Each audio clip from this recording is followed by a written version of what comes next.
Thanks for tuning in. I'm leaving work at the moment, and there comes the car. Along a pretty fast clip there. That's why we gotta watch. I want to talk about Shalom Web Host. It's a web hosting service I started recently.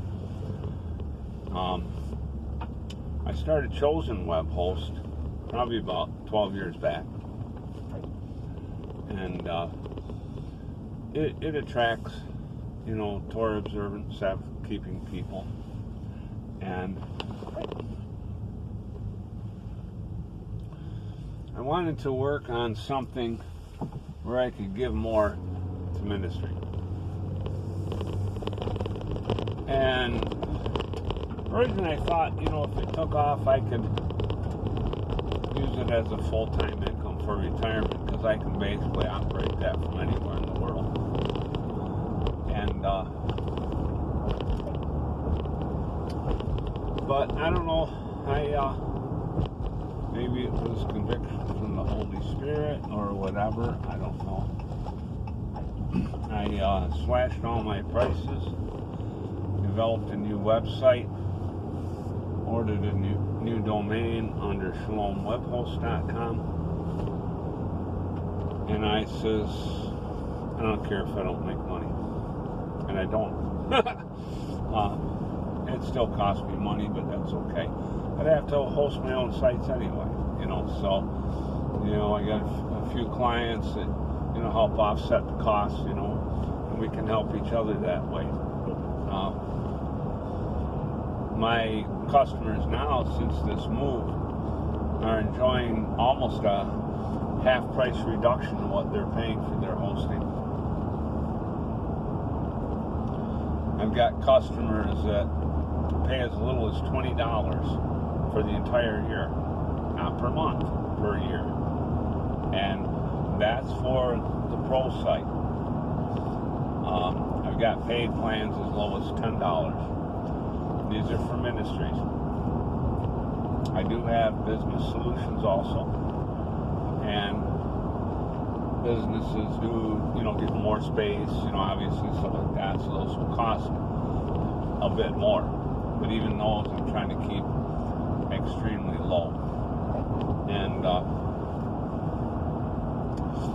I got new servers recently and changed a lot of what I was doing to be able to offset costs and offer extremely low prices. I mean, other than just going to the point where we don't have a control panel.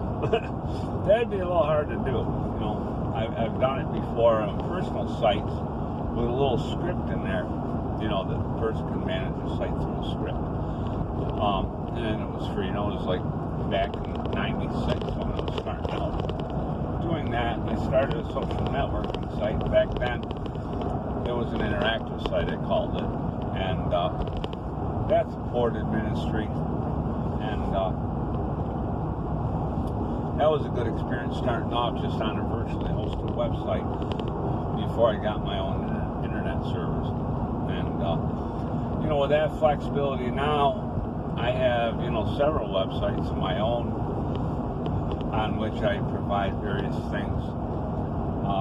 My own social networking site at messiahspeople.com. Ministries can register on there and start groups.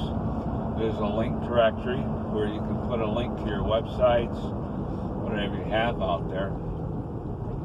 And I'm working on more. There's a live chat in there. And I was thinking about putting voice chat into it. I had a voice chat server quite a while back that I, ran online for a little while, so people would come in there. It was kind of nice. You didn't have to type. You could just talk, And, that took a little more bandwidth, but it was nice. I had tried a few different things. For a long time in the past, I ran an internet relay chat server. And and those go way back. You know, I was involved with some of the bigger companies back in the 90s. You know, Webmaster Incorporated.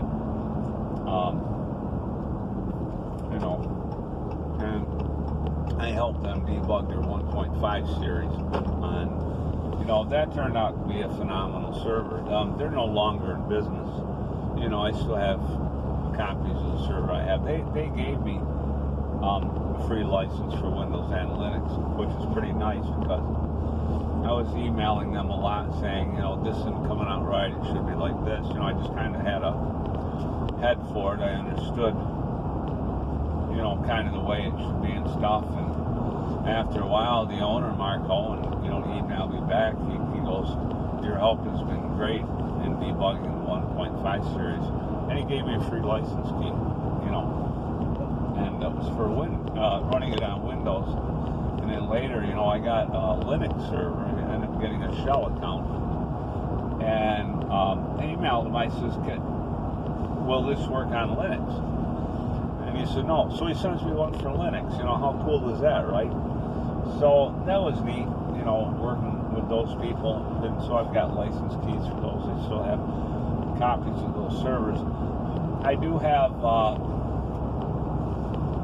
code for another IRC server that's very good. I actually have to make the IRC server myself, and it's kind of nice. You know, it's a free script that's given out online, and I'll compile it on my server and create the executable. And the nice thing about that is I can do my own programming in there and, you know, make things work the way I want. I can actually reprogram my own IRC server. I haven't had enough time to learn how to write it from scratch, and but I know enough that I can add some things. Even on the fly, I can add files that will make it perform differently, do different things. You know, normally in IRC, when you exit an IRC server, you can leave a quit comment. You know, and the nice thing about the fact that I'm a programmer also, I can change the programming in the server, so if anybody leaves with a nasty quit comment, you know, if they had vulgarity or anything in there, you know, depending on how I, you know, code it, I could make the message say, I love you all, have a great day. I can change the whole line, or I can change one word. You know, that's the kind of power that the programmer has. And we can do some strange stuff too. I don't get into that, but you know, it's nice not only when you can you know, run your own server, but you can actually program it the way you want. So we have that flexibility, and and I'm thinking about, with Shalom Milepost, I'm thinking about possibly offering shell accounts. I do have one server right now that's set up to run IRC on it. We configure them a little bit differently and add more security and things to them. But I ended up using it for some of my own sites and things like that. So, you know, what I would have to do, I would just have to add another server to the network. So I'm thinking of doing that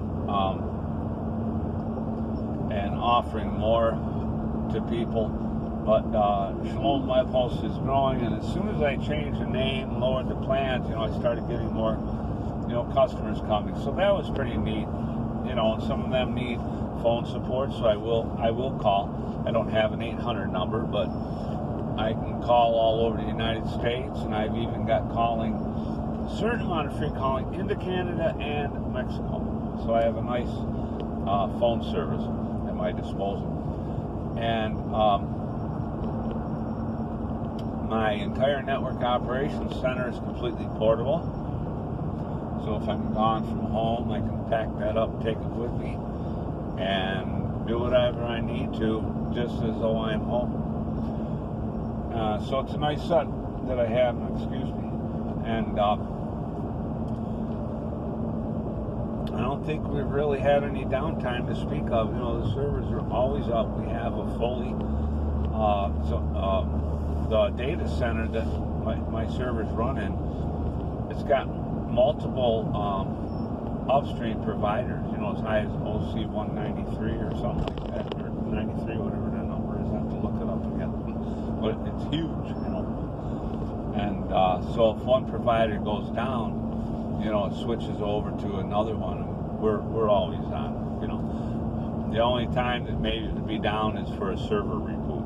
And with Linux servers, we don't have to reboot those very much. I have one that I ran out of my home back in the late 90s.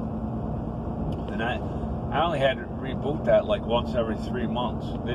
It just keeps going, you know. And I probably didn't even have to do it that much, but it was just a little better to do it at that point and keep that running. I put my websites, I didn't do website hosting on there at the time. I wouldn't do something like that. When I went into, you know, full-blown web hosting, I set up servers in a data center, you know, where we have all the security and everything like that. And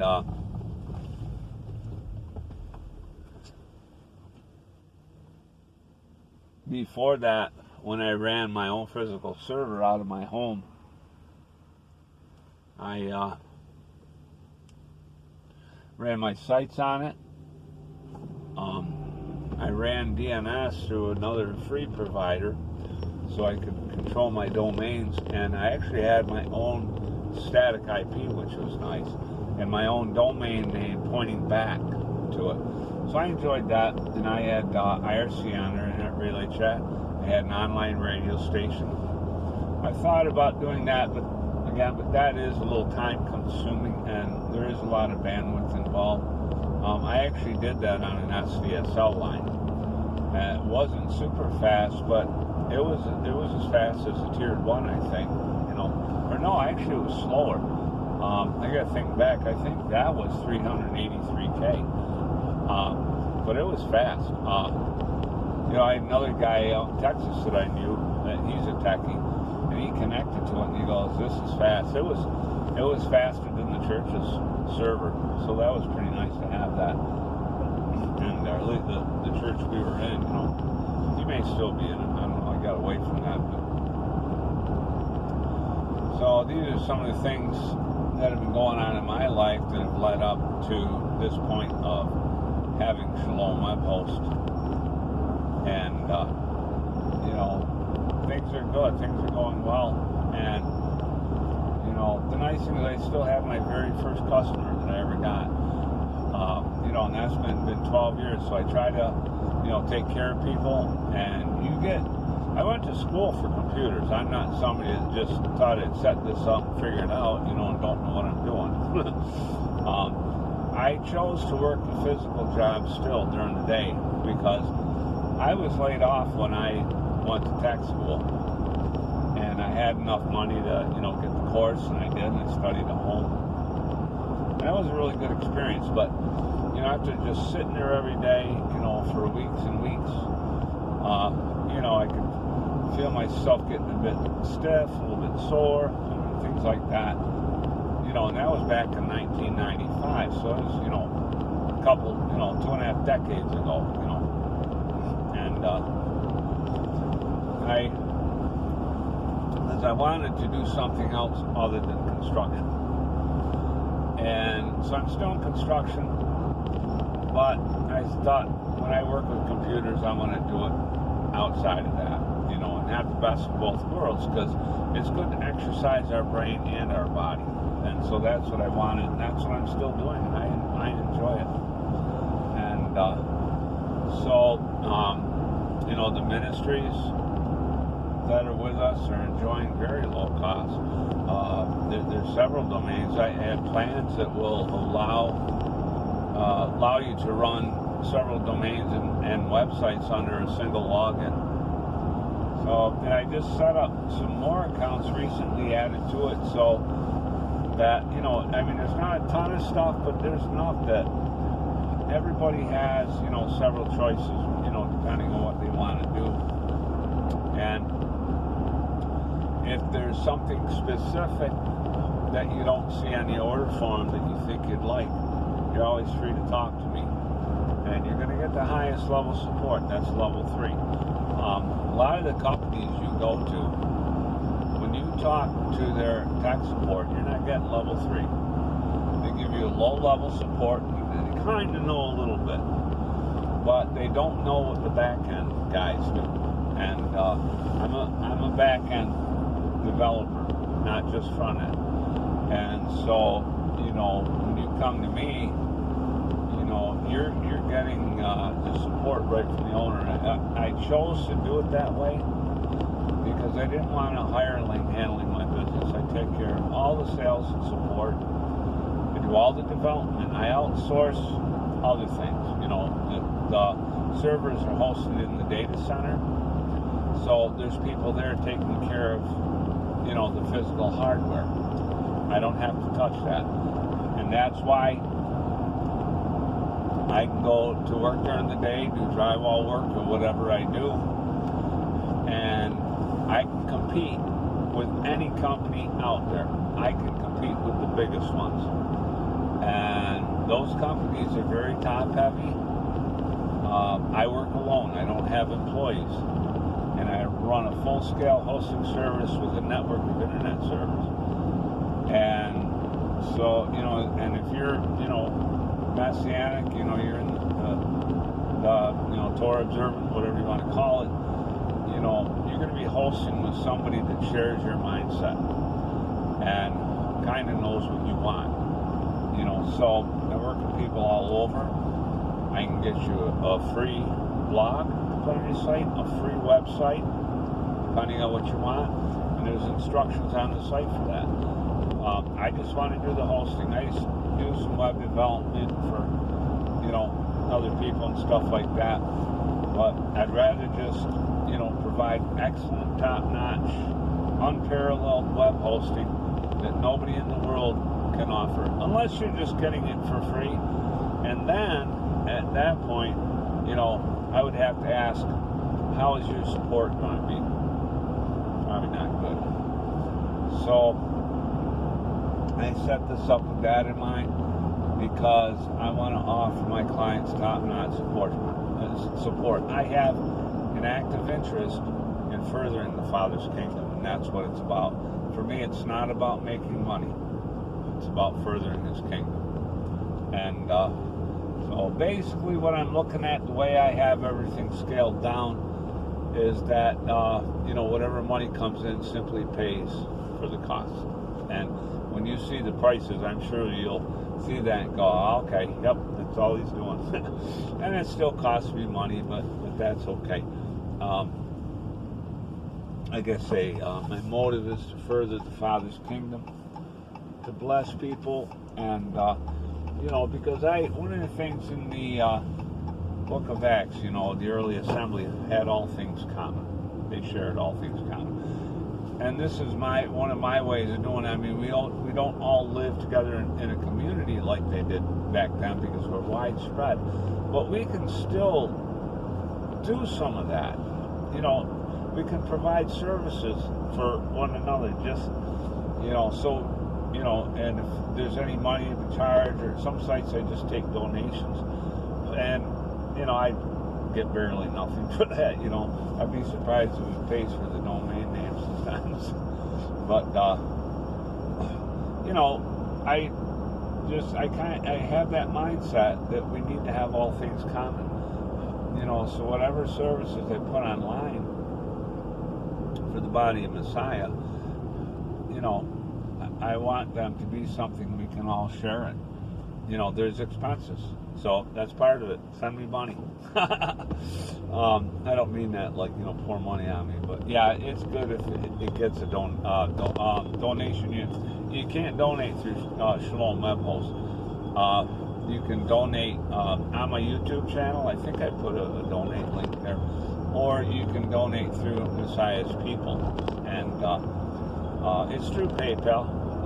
What I'll do is I have a PayPal link to use for that. I can put it below this video too. And so let's help one another. And one of the things is too, I've got people that, really like to have a website, but they really don't have any money to pay for one. At least that's what they claim. You know, I do have one option where a person can get a free website hosting, but only for 1 year. Then they have to choose a paid option, and but there is a setup fee. That's fair, because there's time I get, that's time I have to get in there and set that up, and that costs money. Even with your cell phones, there's a charge right in the beginning for things that have to be done, because that stuff costs me money. These servers cost me money, and I'm gouging nobody. The funny thing is, I tell people that a lot of times you get in with a company, whether it be web hosting, cable service or whatever, they'll give you a low introductory rate, and then they'll gouge you later. What I tell people is, I give you a low introductory rate, and later you can gouge me. Because what happens is, in the beginning, I set these up, so yeah, you have a setup fee, but your yearly cost is so low, altogether, you're still going to pay less than you would, getting a monthly account through many other providers. And then that setup fee is only a one-time cost when you get the account. You don't have to pay that again as long as you keep that account for the rest of your life. If you get a web hosting account that's $10, it's $10 per year for the rest of your life. And there is not any of my customers that I've raised prices on them. The prices have actually gone down, especially with this change. Domain names do increase from time to time, but with the low cost of the web hosting, it offsets that. It's still going to be very affordable. The reason is because I'm not the registrar for the domain names. I buy them from another company. So that's why I have to do it this way. But you can still compare when you go in the order form and you order hosting with a domain name. Take that total amount and compare that with any other company. I'll give you an idea. Let's say your setup fee was $20. Your hosting for the year, if you get the pro plan, is $20. There's $40, and your domain name is probably going to be around $20. There's $60. And if you're going to a lot, now there are cheap providers out there, no doubt. But even if you get like a low-cost domain, they're going to raise that the following year on you. And let's say you get an account for $10 a month. There's $120 a year plus your domain name. Even if they give them out cheap for like $12, you got like $132 for the year that you're going to be paying. My newest customer, they were paying a lot more than that. They were being gouged. And I said, you don't have to pay near that much hosting with me. And they moved right over. They moved their domain and everything over to my servers. So that's what it's about. And that's what I'm doing. Blessing people out there, saving them money, promoting ministry, and doing as much as I can to further the kingdom. If you're new to the channel, please subscribe. Hit that thumbs up button. Have a great day. Shalom.